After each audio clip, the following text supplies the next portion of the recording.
Hindi lahat ng una masaya.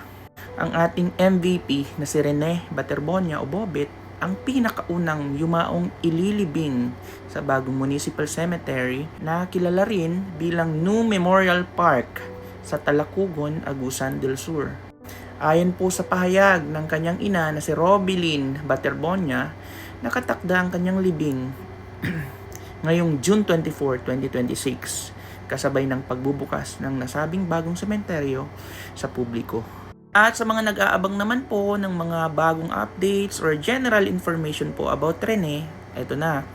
Tinuturing pala ni Rene ang kanyang 80% na allowance bilang moral sacrifice or moral obligation para sa kanyang pamilya.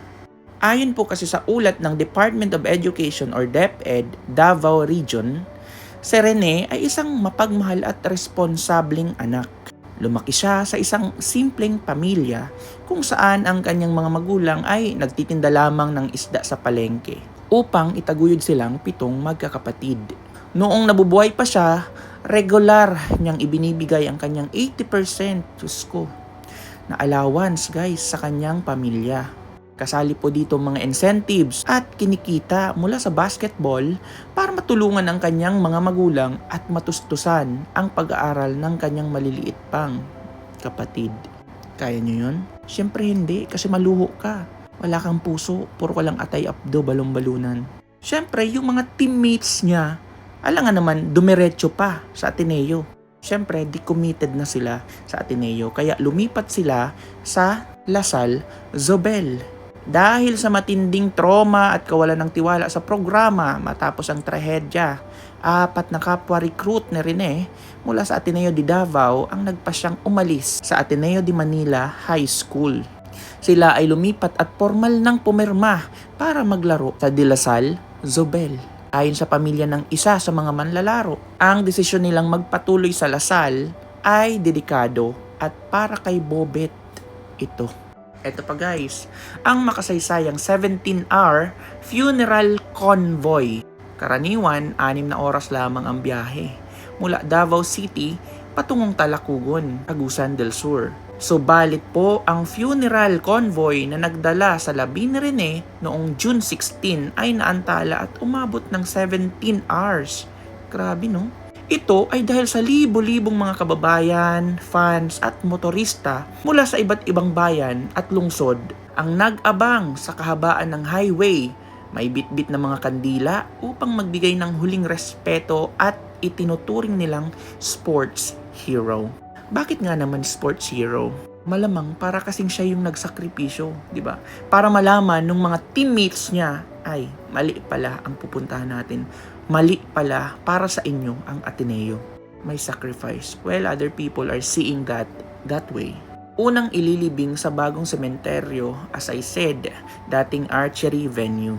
Isang kakaibang detalye sa kanyang magiging libing sa June 24. Si Rene po ang kauna-unahang tao na ililibing sa bagong sementeryo ng Barangay Labnig, Talacugon. Nasabi ko na ito, pero ang lugar na ito ay may malalim na koneksyon sa sports dahil ito ang mismong naging archery venue noong idinaos ang palarong pambansa sa Agusan del Sur. Ang kanyang palaro Glory at ASEAN School Games Silver. Bago siya nakuha ng Ateneo guys, si Rene ay gumawa ng kasaysayan noong 2025 palarong pambansa sa Ilocos Norte nang pamunuan niya ang Davao Region para makuha ang kanilang kauna-unahang ginto sa secondary boys basketball kung saan umiskor siya ng 19 points sa finals at tinanghal na Mr. MVP. Bago ang kanyang pagpanaw, tinulungan din niya ang Pilipinas na masungkit ang pilak na medalya sa 14th ASEAN School Games. Siyempre kay Adili, pag-uwi sa Nigeria ng kanyang teammate. Habang nakaburol po si Rene sa Agusan del Sur, ang Ateneo de Manila University ay kasalukuyang nag-aayos ng mga dokumento para sa repatriation o pagpapauwi ng labi ng kanyang Nigerian teammate na si Divine Adili.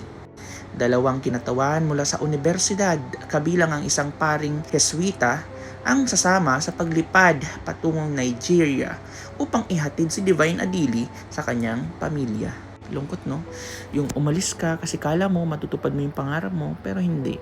Umalis kang buhay, uuwi kang patay. Ito nga po yung kanyang magiging libingan. So ginagawa pa lamang po yung kanyang lilibingan at nakaset na po sa June 24 ang kanyang libing.